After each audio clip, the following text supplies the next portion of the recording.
allow my centerpiece wrestler to exist. And thus, since I could not create the WIBWF heavyweight champion of the world, I kind of set the game aside and never went back to it. And I'm just, that is exactly how fickle my brain is. So I've been thinking, I need to check it out. They don't rent games anymore. I wish we had like a place where you could go and rent. Yeah, there's an online service that does that.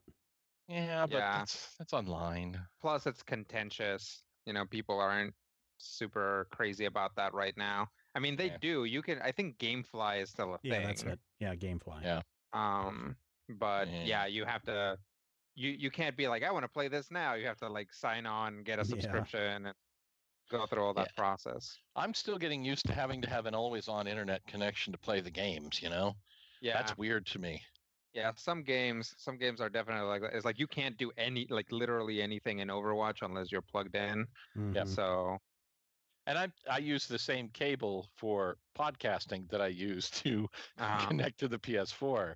So if it's a day, get a Switch, dude. I have a Wii U. No, get a Switch, a networking Switch. Why would I want to? Oh, no, that would take time. No, it wouldn't. It takes all of 2 seconds. It would take you longer to plug and unplug from a device into another device than it would be to connect a switch, connect 2 cables, and done. Dude, I don't actually do it. I say, hey, Sarah, can you go and bring me my cable? But yeah, My number 3 is pretty obvious. Again, you got nothing better to do if you don't own a game system or a game station. You might just want to sit around all day and watch your movies. I remember again back in college, just knowing that I had a snow day and just had one of those little TV VCR combos in the bedroom, and I just lay there, pop a tape in, catch up on movies, whatever they may be, with the VCR built into the bottom and the CRT on top. Oh God, those are awesome. That was my first major electronics purchase. And I've fretted, whenever I have to make major purchases, it takes me forever to decide on whether to buy it or not. And it must have taken me an hour walking around the store, coming back to it, going, oh, is this what I want? Walking around some more, coming back to it, and then finally going, okay, well, if I'm going to go $200 in debt, I might as well do it with this thing. And $200. That's in $1988. That's in $1988. Yeah. So that's like $4,000 today. Yeah. And I didn't have to worry about a TV or a VCR because they both came together and it was in color, 13 inches. But hey, you live in a small, crappy apartment. You don't need a big screen. So watching movies, that's a good way. That apartment wasn't as small as you thought. I don't think you know what apartment I'm talking about. I'm talking about a little tiny apartment that literally, if I was sitting I had no real need for a remote. Because if I'm sitting in the chair across from the TV, all I had to do was lean up and I could touch the other wall and thus the TV and change the channel. That is how small that apartment was. I had just a regular double bed. There was barely enough room for me to get out of the bed on the right side of the bed. And if I wanted to open up the dresser, I couldn't do it while standing. I had to be on the bed. I lived in the shower stall was one of those little tiny shower stalls, not like, the ones with the double door. It was like a single door. That was probably 3 foot by 3 foot. That was the shower in my bathroom. Oh, you had a door. Yeah. And the toilet, again, you could sit on the toilet and you could reach across and you could touch the closed door in front of you on the other side of the room. The apartment that Bruce and I shared, if you were using the commode, you were also partly in the tub. It was necessary to put 1 foot in the full-size tub, which took up 3/4 of the room, to utilize the facilities in a sitting fashion. It was, So that's my number 3. We can do the watch movies. Rodrigo, what do you have for number 2? Let me see. So my number 2, I think is going to be a little bit controversial. And I get it. I get that some people might think that it's kind of a jerk move, but also I'm not great at planning. So sometimes there have been snow days that, especially back when I lived on my own, that, a snow day would sneak up on me and I wouldn't have any food in the house. So my number 2 thing to do on a snow day is order a pizza. Yeah. Oh, you I are did that this that week. guy. We did that this week. The boys had a snow day, and I was like, you know what? We have no food in the house. I'm going to have to order pizza, but I will go out and shovel the sidewalk in the driveway so he can bring it to our door. And that's fair. The you guys, well, Matthew, I don't think ever made it there, but if you guys remember my house in Kansas, it was actually you got better traction if there was snow than if you shoveled it. Yeah. Because it was like on a weird little hill. So yeah, I just, and I get it. I get that it's kind of dangerous or whatever, so I always make sure to give a good tip if somebody comes by in the middle of a rainstorm, or I definitely don't order like during a snowstorm, but if Right. things are already settled down. Yeah, I mean, that poor delivery driver is going to make a delivery somewhere, right? So Yep, might as well make it to your house. Might as well be to my house. And here's a tip for your trouble. And there you go. And sorry. And the other thing that, it's like we all sort of need a subtle reminder sometimes that there's other people that have worse jobs than you, and definitely delivery driver on like in a snowstorm is a worse job than most of us have. Yeah. Yeah, the best thing, though, is when they open up that heat saver bag and it's super cold outside and it's just like smoke comes pouring out. It looks like a cloud of, it looks like Smog the Dragon is in there, baby. I love that. Yep.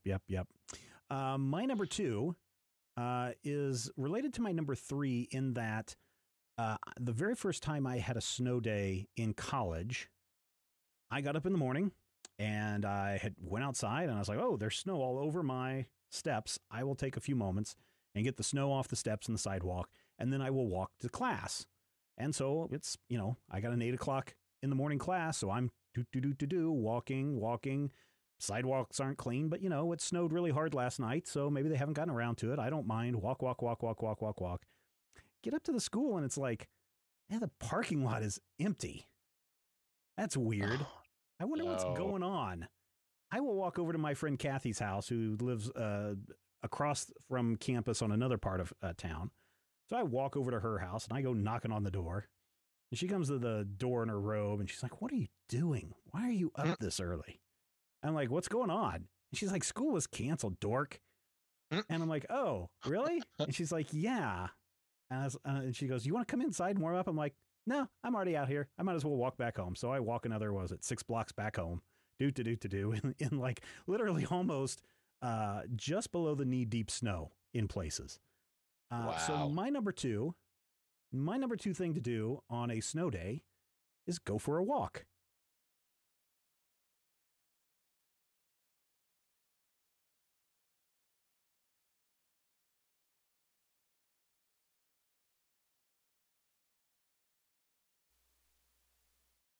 You can hear the complete top 5. It's live now over at the top 5 feed on Apple Podcasts or wherever fine podcasts are served, like Majorspoilers.com. That's where it's at. Go check that out. I think we are about ready to begin, so we should probably just get to it.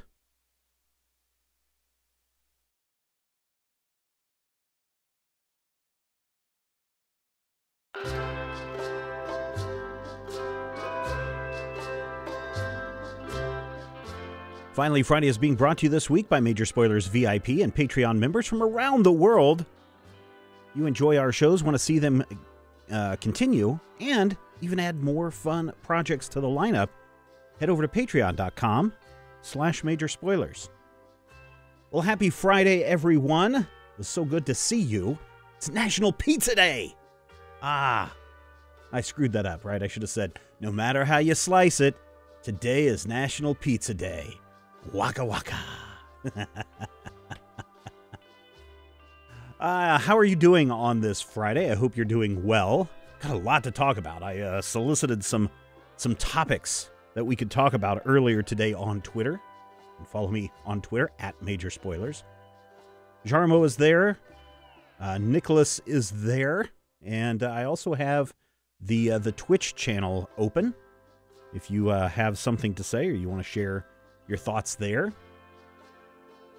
Where should we start besides National Pizza Day? It's kind of National Pizza Day. This is the kind of pizza that I want. I want a hand-tossed thin crust, right? Hand-tossed thin crust with some sauce on it, some slices of mozzarella, and then some green peppers on top of that. And it has to be cooked in one of those giant brick ovens that get it, smoking hot so that when it comes out, the sides are a little burnt and it's crispy and good. That's the best kind of pizza. Brick oven, green pepper, thin crust, hand-tossed pizza. If you decide to call in today, 785-727-1939, I'm going to ask you, what is your favorite pizza topping? Hey, don't be embarrassed to share what your favorite pizza topping is. We don't judge. Now, I may not like your topping, but if you do, that's great. 785-727-1939 is the number to call. Hey, Logan Paul, demonetized. Many people know that Logan Paul got into a bit of trouble when he did the Suicide Forest video stunt. He was off for 3 weeks, came back with some weak apology, I guess, is the way I would counter it. But then he got back to his usual stunts, tasering dead rats, which got PETA and a bunch of other people all riled up. So, YouTube said, after careful consideration, we've decided to temporarily suspend ad on Logan Paul's YouTube channels. They said in a statement on Friday, this is not a decision we made lightly, however. We believe he has exhibited a pattern of behavior in his videos that makes his channel not only unsuitable for advertisers, but also potentially damaging to the broader creator community. It's only now that YouTube is noticing a broader, a pattern of behavior? First of all, this is a good decision from YouTube.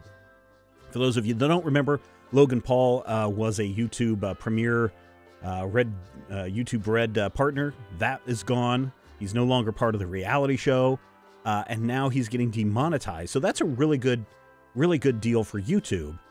And it really does signal to a bunch of his followers that doesn't matter how much you're making for YouTube or for your own channel, if you start doing this kind of improper behavior, and it's going to cause trouble for the company, that's what it kind of boils down to. YouTube covering their behinds so that they don't lose major advertisers. They were getting all sorts of flack left and right about why wasn't he demonetized when a show like Critical Hit, which I put the audio up on our YouTube channel, gets demonetized. And it has no profanity. Actually, I think the episode that did get profanity was when Sam said a bad word, but it was bleeped out. It was cut out.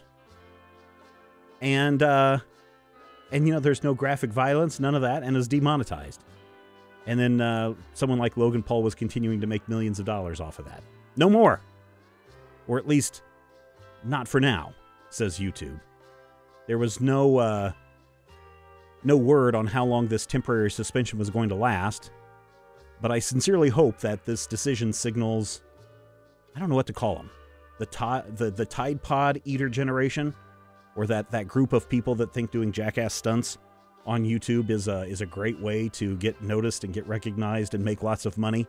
I hope this sends a message to them and gets them to maybe change their ways or think about some things that they can and probably should do. So that's Logan Paul. I know a lot of people are thinking about that. Thoughts and prayers, right? Thoughts and prayers. I went and finally saw all of Altered Carbon last weekend. You remember on Friday I said I had watched like 3 episodes? And over the course of Saturday in the evening, I was like, well, I'm done with my work for the day.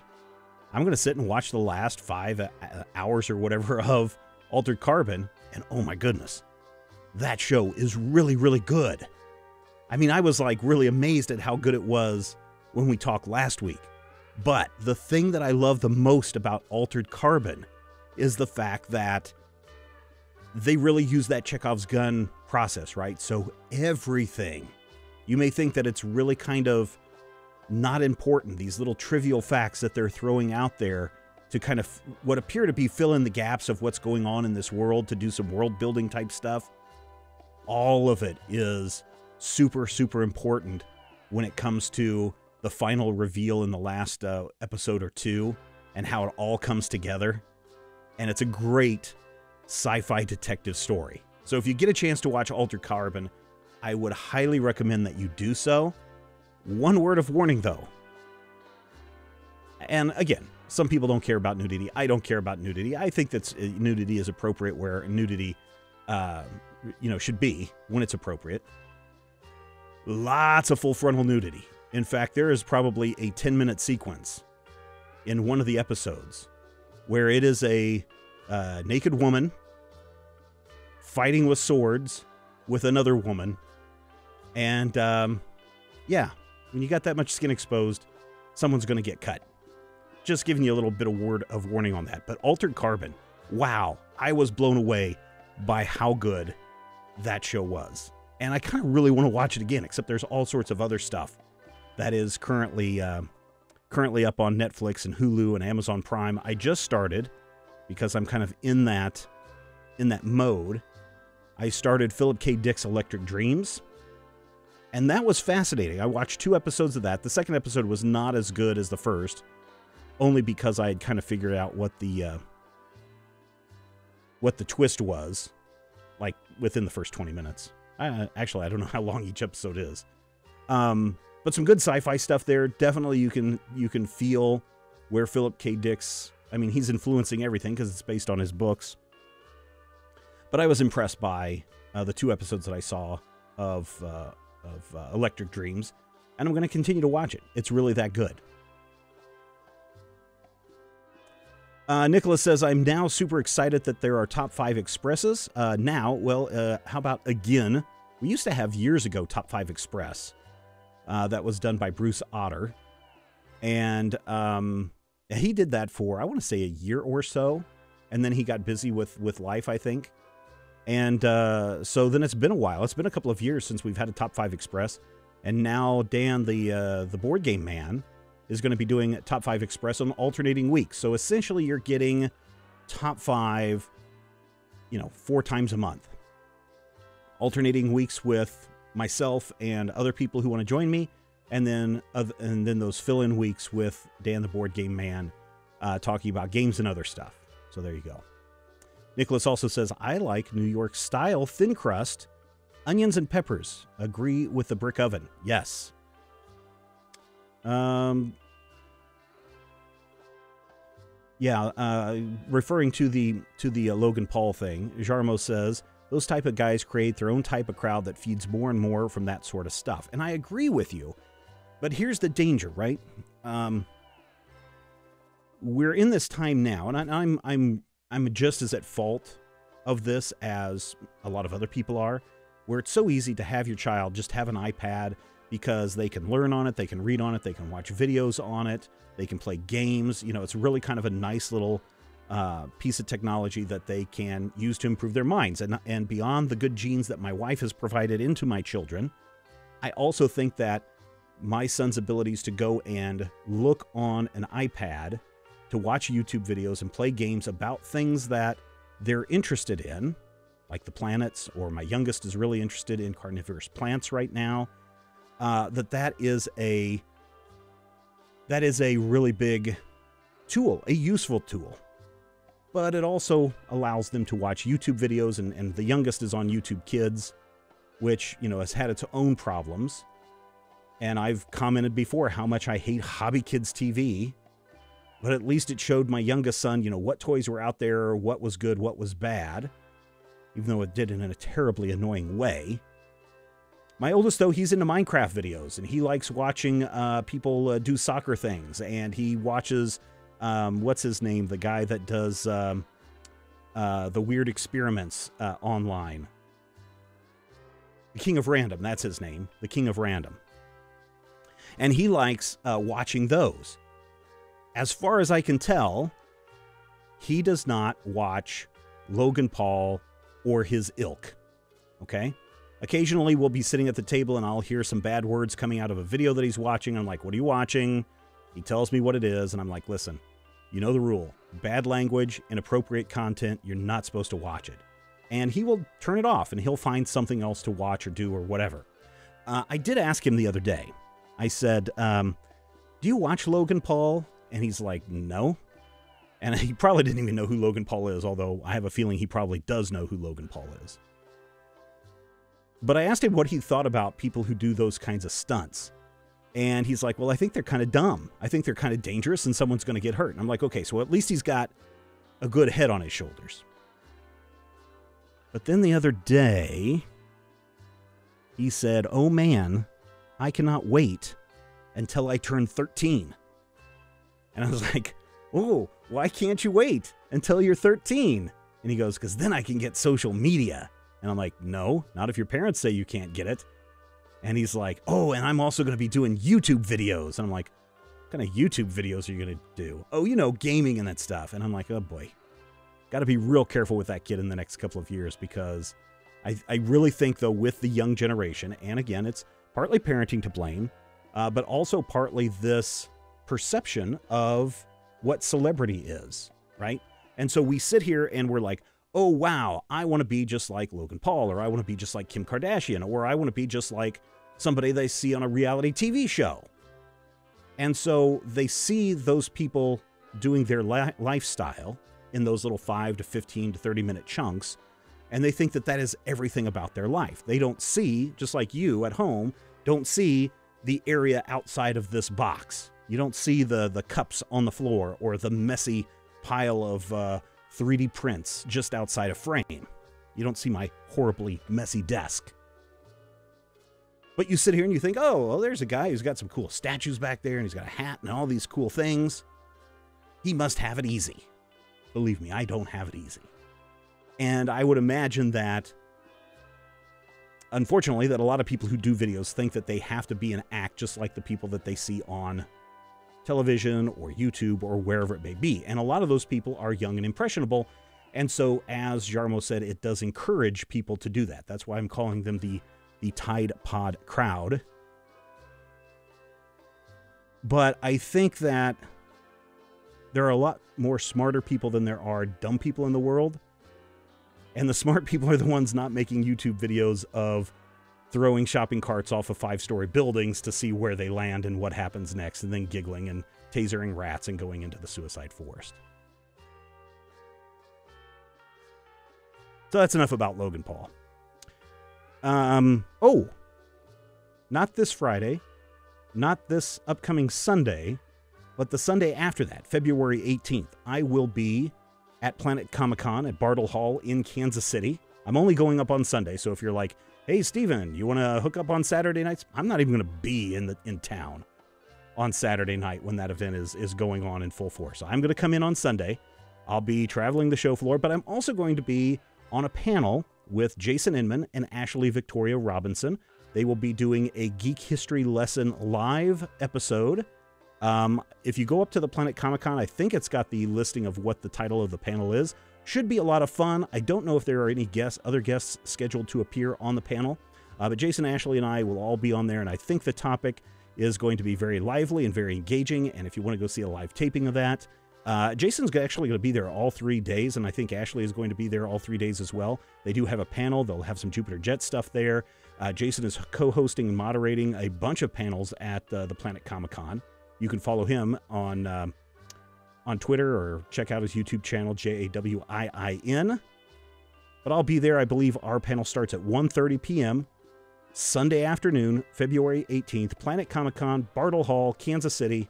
If you are there, stop and say hi. I want to take a picture with you, shake your hand, and all that good stuff. So that is coming up. Somebody asked, Steven, what's up with that Venom trailer? Why are so many people upset about the Venom trailer, and why release a trailer for a movie that just wrapped 2 weeks ago?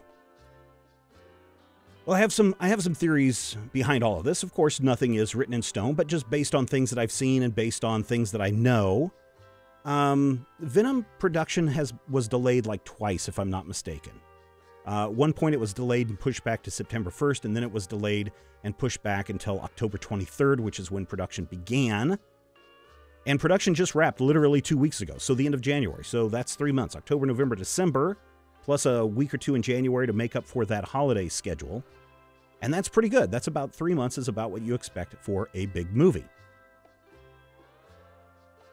So why try to get a movie out so quickly? And most importantly, why not feature Venom in the movie? Again, a couple of reasons for that. I think Sony wanted to get a first trailer out as quickly as they could because Super Bowl weekend, now granted, they did not buy a Super Bowl spot for this, but it came out within the day of the Super Bowl. So a lot of people are still looking for new trailers and all the excitement behind that. And so I think they're still building on this excitement and anticipation. Sony also needed to get this Venom trailer out there because this is their first, I'll say in quotes, Marvel movie. This is their first Spider-Man movie since Spider-Man Homecoming. And Marvel Studios has nothing to do with this Venom movie. And so this is a big deal for Sony to kind of say, hey, look, we can still make an exciting, thrilling movie without Marvel. We've got Tom Hardy. He's Bane. I'm Venom. Right?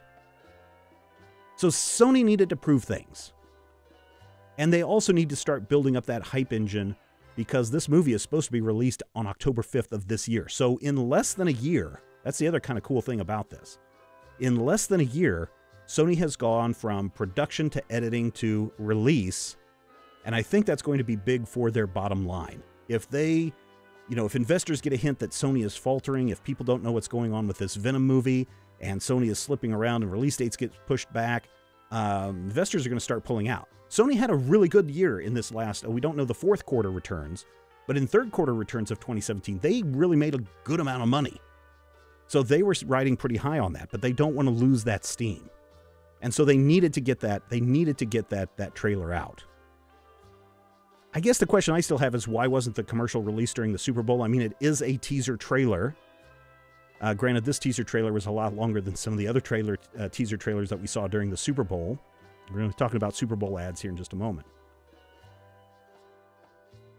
And I think the reason why is because it didn't include Venom. And I say didn't include Venom because actually, if you go back and watch that trailer, the symbiote is there, right? The symbiote is there. We do see Tom Hardy's character freaking out inside of the MRI machine. I think people know what Venom looks like, and plus you got those evil eyes. What is that thing? What's going on? They're trying to tease you. They're trying to say, don't you want to know more about this? And the trailer isn't bad. The trailer has some motorcycle riding and some explosions and some creepy quiet moments and some weird things of people flying around and things exploding. I watched it again this afternoon, and I thought to myself, this isn't horrible. This feels like a movie that's teasing something bigger, something that is yet to come. And yes, maybe people still have a bad taste of the last version of Venom that they've seen in the last Spider-Man movie. So maybe they don't want to dredge that up. Because maybe the CGI stuff, I mean, it's now January. They're already into post-production. And I'm sure that they were already doing Venom stuff when production started back in October or before. So you got all that CGI stuff that they're probably rapidly trying to get done in time for the movie release. January, February, March, April, May, June, July, August. By August, they have to have things done. September, the movie will premiere. And then it comes out in the first week of October. So really, from a post-production CGI standpoint, they don't have a whole lot of time. And so I think they want to kind of build this. And this was the first teaser. Gets a lot of people talking and maybe a few people angry. But now people are talking about Venom. As opposed to a few months ago when people were like, ugh, does anybody want to see a Venom movie? Now people are talking about Venom, so when they are ready to reveal, when would be a good time to reveal Venom? They probably won't do it to coincide. Well, maybe they could do it to coincide with another Marvel movie coming up just around the corner. But I bet they're going to do it to coincide with another film that they have coming out, that Sony has coming out. Go to this movie, and ahead of that, you will have the trailer for Venom featuring the giant, big, monstrous alien symbiote suit. That would make sense. Or maybe they're going to just little drip things out until San Diego Comic-Con. Remember when Heath Ledger was the Joker? People were like, ugh, Joker, who needs that? And then that San Diego Comic-Con thing dropped, and they had that Why So Serious promo that they did. And then people got their first look at the Joker, and people went nuts. Yeah. I think Sony's being smart here. I think Sony is being smart here. Yeah, that's as Taylor said, the symbiote is also in the canister in the trailer. Yeah, he is. He's right there. He's right there for you.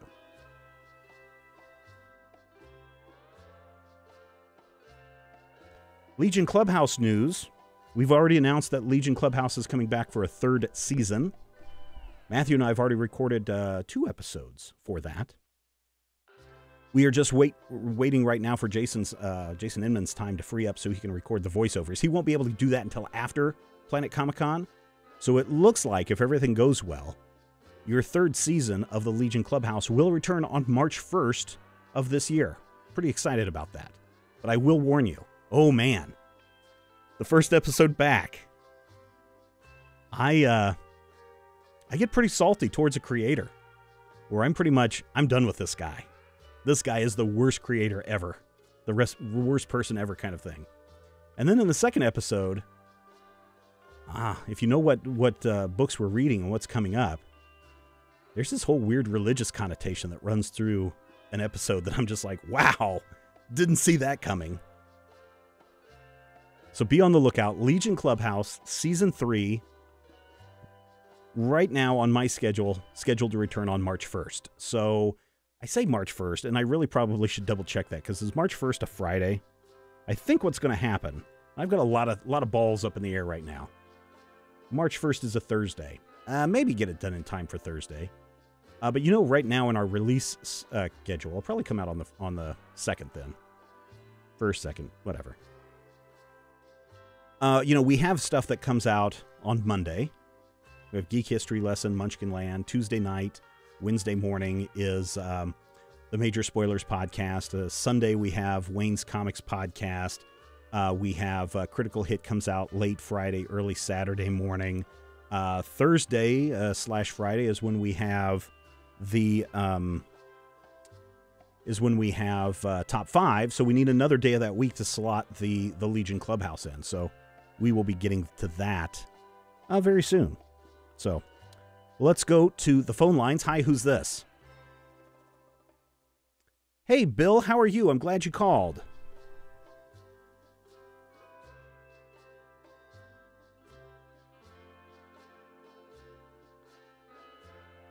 Excellent. So I've got to ask, what is your favorite pizza topping for National Pizza Day?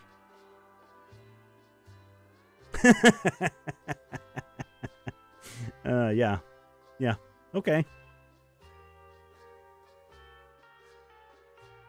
Yeah, pepperoni's pretty much a good one. No, I don't think so. I don't think so. Yeah, go ahead.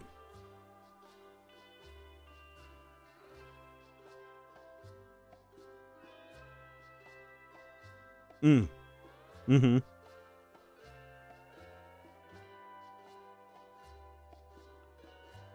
Yeah.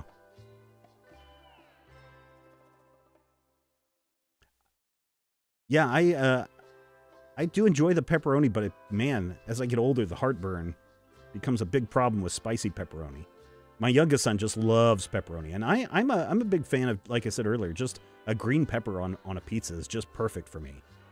My wife likes anchovies, and she likes mushrooms, and my oldest son, not surprising, loves pineapple on his pizza. So there you go. Oh, okay. Hold on a second, Bill. Everyone says that they can't hear you. So let me see what's going on here. I mean, I can hear you. But everyone says, oh no, we can't hear Bill. Well, that's odd. Why can people not hear? Well, that's really weird. Well, let me try this. I'm going to put a pause on the music. I'm going to switch you over to a different channel and see if we can get you to come in that way. Try talking now. Boo. Boo Skype. What's going on, guys? Let's try this. Boo Skype. One more time, Bill. Try giving us a holler. Oh, Skype, you suck. What is going on here? This makes no sense whatsoever. I've got the right channel selected. Why can't people hear Bill, the writer of such fantastic works of art?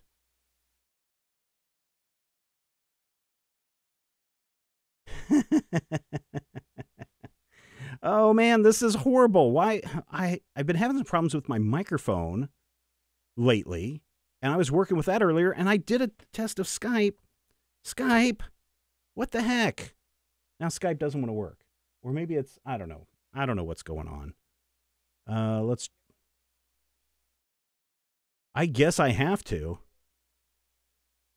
I mean, you're coming through to this. You're going out to there. You're not going over to OBS. Now, OBS did release an update today, or at least for the Mac. I know they released it for PC the other day. That's really weird. Well, Bill, I'm so sorry that we can't get you to talk. Okay. All right. Well, thanks, Bill. Have a great weekend. More emails coming your way soon, man. All right. See ya. All right, let me restart Skype. I don't know what's going on. So Bill likes pepperoni pizza. Nothing wrong with pepperoni pizza. I like pepperoni pizza. Let's see if I can get Skype to reopen. That is really weird. Why Skype doesn't want to play a game today. Is just being evil. Let's do a Skype test call. Because even Skype test call earlier was working just fine. Let's see if we can get the Skype test call lady to talk to us. Skype call test lady? Skype call test lady doesn't even work. Oh man, that sucks. So no just proves that the best laid plans are going to be shot to hell when Mr. Murphy shows up. Curse him and his laws. Resist, right? Boo Skype. Meanwhile, check out Steven's review of the new Cloverfield movie on Major Spoilers Podcast, which is good, says Nicholas. Thought it was a great movie, great cinematography, strong acting, and an engaging storyline. Well, thank you for bringing that up, because that's another topic that I have, actually, the next thing on my rundown this week. Someone had asked specifically, I think it was the Great Nato, asked, should this be something that movie houses should do going forward? And so let's explain what the Clover Paradox is. It's a sequel to the it's a movie that resides in the Cloverfield universe. It's a really freaky, weird kind of movie. It is entertaining. I found it entertaining. I can also see why a lot of people were frustrated by it. What made this so interesting is during the Super Bowl, there was this ad that said Cloverfield, the Cloverfield Paradox, coming soon on Netflix. And then like immediately after the Super Bowl was over, boom, it was there live on Netflix, and you could watch that movie that was going to be scheduled for a theatrical release. Sony produced it. But a lot of problems with the Cloverfield movie. People thought it was going to be a bomb. Sony execs thought it was going to be a bomb. What do you do when you've got a bomb of a movie? They've already spent $40 million on it. They don't want to spend another $40 million, which is probably what they would have spent for the printing and advertising costs to promote the movie, to get it out there and to get people to go see it for the first week. So it would have had to have made almost $100 million to have been successful. So what did Sony do? Sony made a wise choice. They know that Netflix has between $7 and $8 billion. Billion with a B. That's why I went billion instead of a million. Netflix has $7 to $8 billion that they are investing in original programming just this year. Okay, so that includes like acquisitions like the Cloverfield Paradox, which probably cost them what? Maybe $60 million tops, $50 million tops. Okay, that's like a drop in the bucket when you have $7 to $8 billion to spend. And the only promotion that Netflix had to do was one $5 million ad on the Super Bowl. And if you think about it, that Cloverfield Paradox commercial was not an ad for the Cloverfield Paradox, even though the entire movie was Cloverfield, even though the entire commercial was Cloverfield. That was really an ad for Netflix. You know, the tag was something along the lines of, you'll be surprised what you'll find there, or something like that, or when things appear, you'll be surprised when things appear. That's an advertisement for Netflix, to get people to subscribe to Netflix. Netflix is no longer, and they haven't been for a couple of years now, Netflix is no longer the place to go to when you want to watch a rental movie, right? They don't send the physical DVDs out. They don't. They do have like movies that you can watch, you know, theatrically released movies that they license to put on their streaming service. But the business of Netflix, which has been for many years now, the business of creating movies, creating original TV shows, and as we've seen at awards, winning awards for those shows. They have become a powerhouse. They snuck in through the back door, and they surprised the world and blew a lot of people away with what they are doing. And now, $7 to $8 billion, yeah, I can't wait to see new seasons of Ozark. I can't wait to see a new season of Stranger Things. I want to see more Altered Carbon if there is a chance to get more Altered Carbon.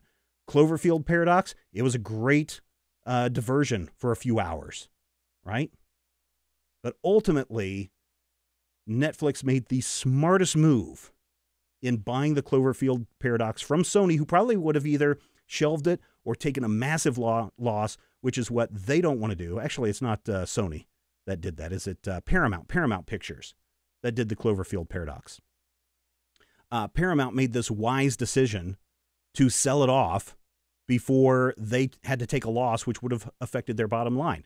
Now, Paramount has made a profit. Netflix is more than likely going to make a profit. Everybody's happy. So we go back to that question that Nate asked. Should more studios do this going forward? Well, they are doing it.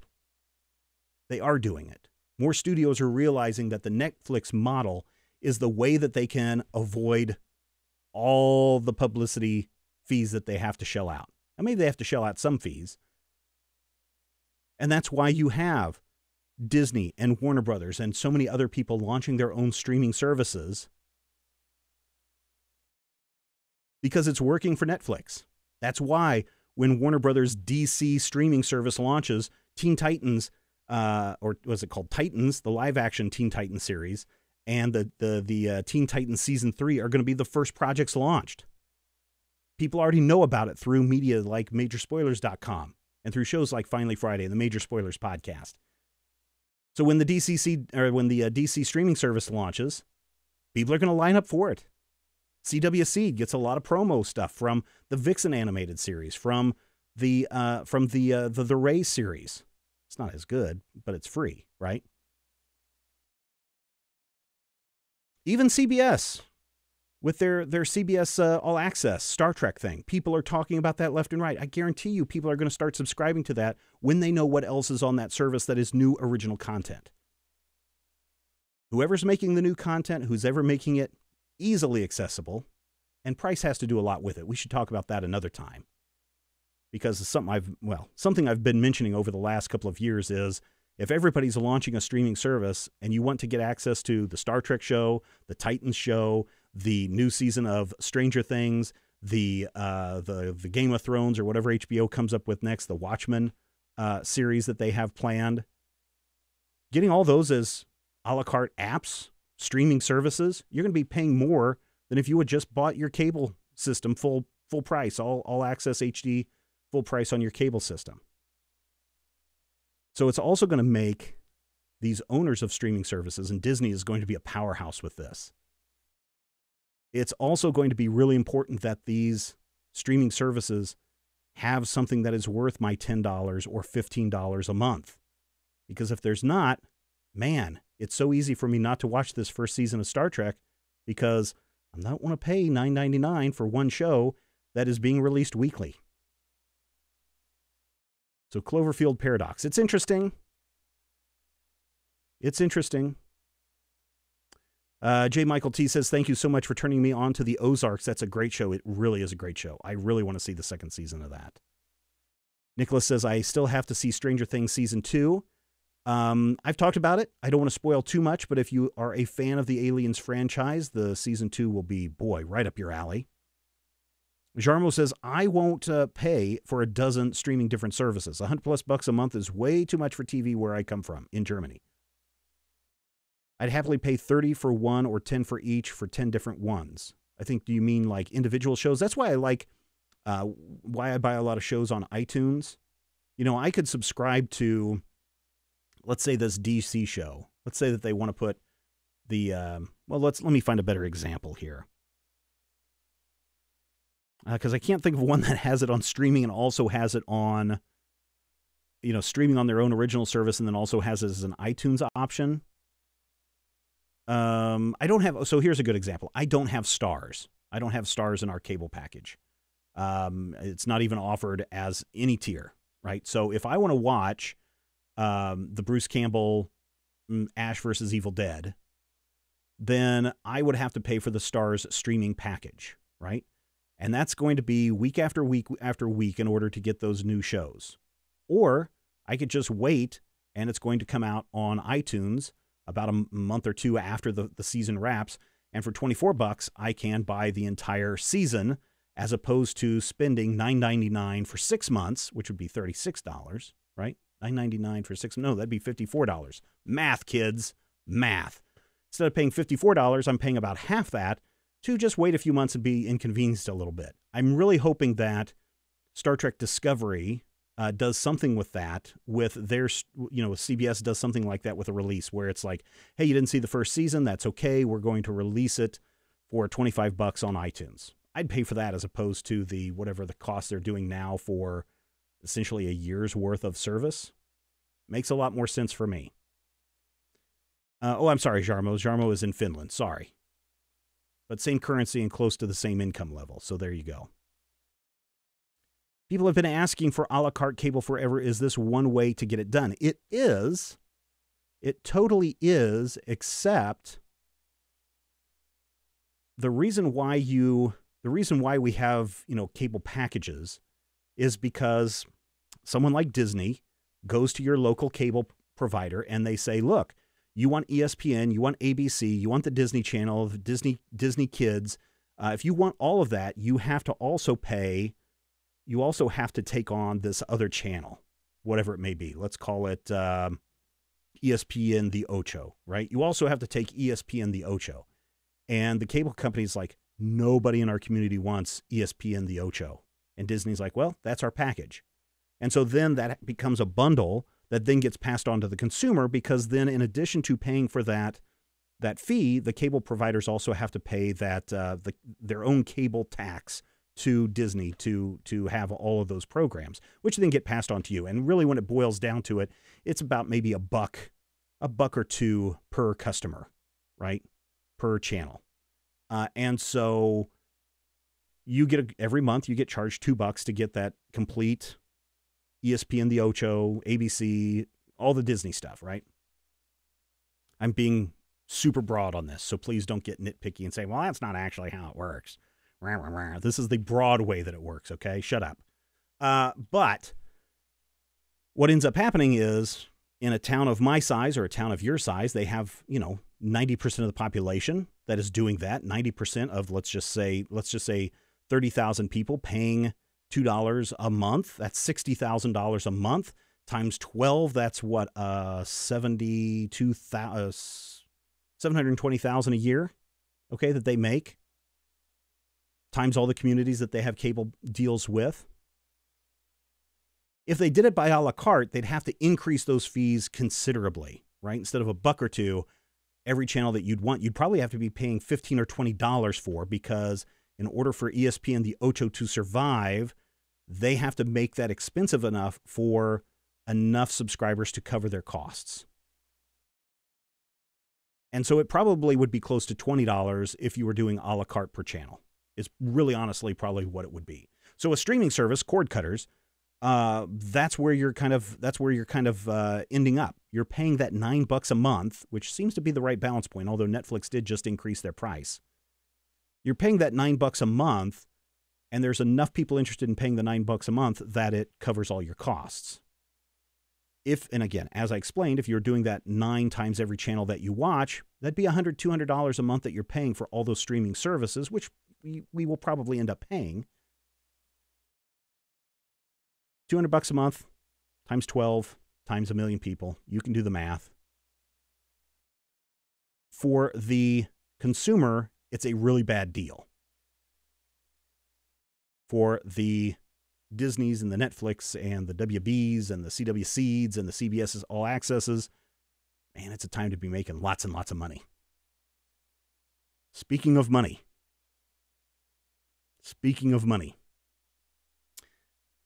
we have a Patreon page that you can support us at, patreon.com/Major Spoilers. We certainly appreciate all of the support that you are able to give. Some of you fine people are in the chat today. We've got the next VIP live stream coming up on February 24th. So if you are a $10 and up member, you get into the live stream where we will chat about anything that you want to chat. You guys kind of lead the discussion. You want to know what's going on behind the scenes. We'll talk about that. We'll talk about numbers. We'll talk about all sorts of things. We're also trying to reach our next goal, and I've got a major critical hit announcement coming up next week. Next week, be on the lookout for a Major Spoilers critical hit announcement. And I'll just say this. You really want to get that next goal fulfilled as soon as you can. The next goal that we have is getting Critical Hit a week early. So if you are someone that loves Critical Hit, you love the stories and the games that we play, and you want to hear it a week before everyone else, we need to get to that next goal level as quickly as possible. Just saying. Major announcement coming out next week. Also, on Saturday, tomorrow, I will be live streaming Legendary again. Last week, Legendary was a lot of fun, even though I won 75% of the games. Oh no, I was 50%. Lost 2, won 2. I'm going to be playing Legendary again this week, and I know so many of you got Legendary based on the live stream. I know Nate did. Nate was in Tennessee this week, and it looks like he tweeted me a picture of what he was doing on his lunchtime, playing Legendary. Legendary DXP is available on Steam, so it's available Steam on PC.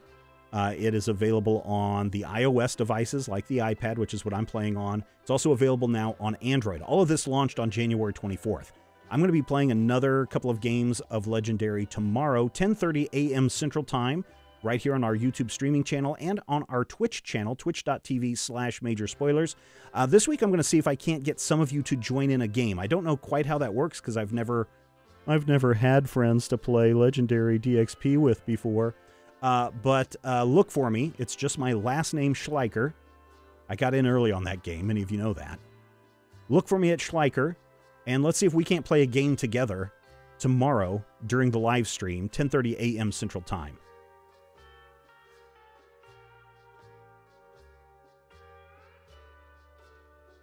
Oh my gosh, are we this far out of time already? Last question that I had, and thanks so much to everyone for providing some topics this week. I'm going to figure out a way that I can set up a user document that everyone can have access to. Maybe this is something that has to go with a Discord channel or something, but where you can throw in topics for me to talk about on Finally Friday. But the last topic this week is superhero movie fatigue. Someone else asked me, Stephen, with all of these movies coming out, so many, and there's 3 Marvel movies just right on top of one another this year, are we going to hit, superhero movie fatigue? And my answer to that is, we haven't hit it yet. And for probably 5 or 6 years, people have saying, oh, movie heroes, superhero movie fatigue. It's going to happen. It's going to happen. It's going to happen. As long as people continue to go to the movies and watch these movies, you're not going to have Star Wars fatigue. After that Han Solo trailer dropped, man, I am excited about seeing that. I know that a lot of people have trouble with the most recent Star Wars The Last Jedi movie, but still, that movie made a lot of money. It made its money back. Trust me, it made its money back and then some. Han Solo looks great. There's more Star Wars movies until the end of time. There will be Star Wars movies made after I am dead, which, considering my health, probably not that far off, right? As far as superhero movies go, Avengers Infinity War is going to be a game changer when it comes to the movies that we're going to get coming out of Marvel in the near future. Yeah, you're probably not going to be sitting there going, oh man, another Captain America movie. My guess is you're probably not going to have too many Captain America movies coming out after Avengers Infinity War. And if you do have any Iron Man movies coming out after Avengers Infinity War, they probably aren't going to have Robert Downey Jr. in them. Or maybe they will. I don't know. Not that I have any inside knowledge. It's not like anybody at Marvel Studios calls me up on a weekly basis, right? Well, actually, Marvel Studios, you could call me up on a weekly basis and tell me what's going on. I'd be happy to have you on the show. And with so many characters, remember, Disney bought Marvel because of the plethora of characters that they have in their catalog. That's why we're getting a Black Panther. That's why we've got Squirrel Girl getting an animated series. That's why we've got that Spider Multiverse movie coming out next summer. Marvel has so many characters that they want to... Marvel Studios has so many characters that they can exploit. Warner Brothers, on the other hand, think that the only characters they can exploit are Batman, Superman, and Wonder Woman at this point. And until they get it out of their head that, yes, you don't need Batman, that you can have a really good Green Lantern movie if it's done right. You can have a really good Blue Beetle and Booster Gold movie if you do it right. DC has just as deep of a catalog of characters as Marvel does, and Warner Brothers needs to realize that and look for ways that they can exploit their minor characters. Blue Beetle, Jaime Reyes, oh my gosh. Do you know how great that could be? It could be really, really good if DC would just get on with it. Doesn't have to be just the Justice League. You could have a question movie that is straight up X-Files, straight up conspiracy theory alley. You can have horror. Justice League Dark was going to do that. They turned that into an animated movie, which was fine. But they need to start exploiting their other characters. And I think once they do that, and they say, hey, everybody, actually, Matthew and I think, discussed part of this on not this week's Flashback podcast, but last week's Flashback podcast, which you can only get when you're a member at patreon.com/majorspoilers. We discussed some of the other TV shows and movie properties that could easily be done by DC if they would just be a little bit more flexible. Lobo movie, anyone? Well, interesting you should say that, Nate. The rumor mill is that Michael Bay is interested in directing a Lobo movie.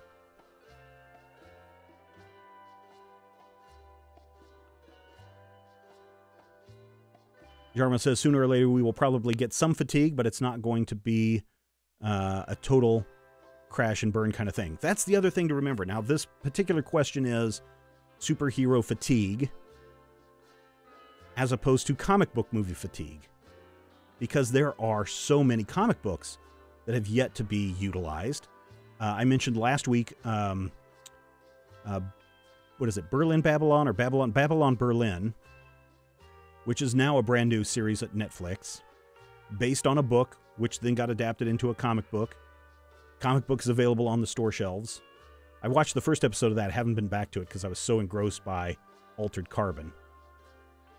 But there are so many comic book properties out there that can and probably should be exploited, and maybe even some comic book movies that are already out there that you didn't even know were comic book movies. Well, I mean, you guys knew because you're smart.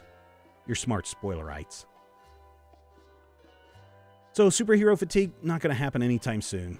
Not as long as there are new kids discovering these characters each and every day and want to see those characters on screen. Black Panther, I think, is going to blow everybody's socks completely off. It may make Guardians of the Galaxy look like a little Saturday afternoon matinee that earned a few bucks by the time it's all said and done.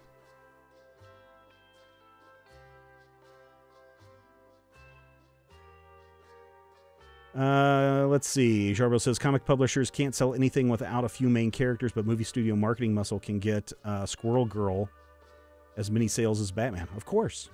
You can get people into the theater.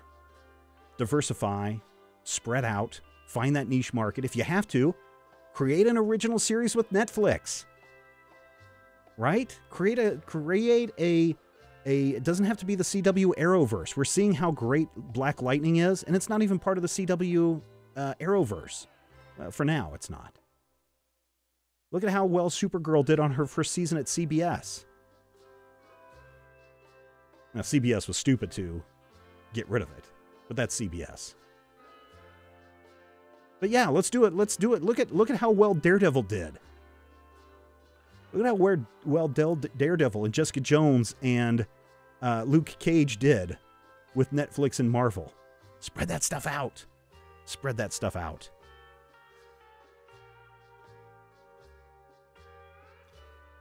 As I get out of here today, because I have to go pick up kids, Stranger Things Season 3. First info about Stranger Things Season 3. It's got the same number of episodes as Season 1, but one fewer less than Season 2. 8 episodes in total. That is all we know, but production begins April of this year, 2 months from now. And depending on how they do it, we could see new Stranger Things maybe in October again? Don't know. Don't know the release date for that. All right, that wraps it up for this installment of Finally Friday. Thank you guys so much for being a part of the show. I'm sorry that Skype didn't work. I'm going to throttle this computer until I figure out what's going on.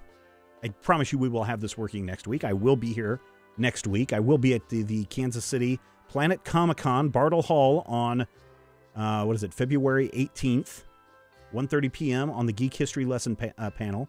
So go to the show, check it out, say hi to everybody. Jason and Ashley will both be there. Can't wait to meet them all face to face for the first time. Let's roll those credits. Take a look at all of the awesome people that are in the world that are helping make Major Spoilers possible and continuing to run week after week after week. As we leave, remember, skewed opinions are not facts. We'll see you next week. Take care.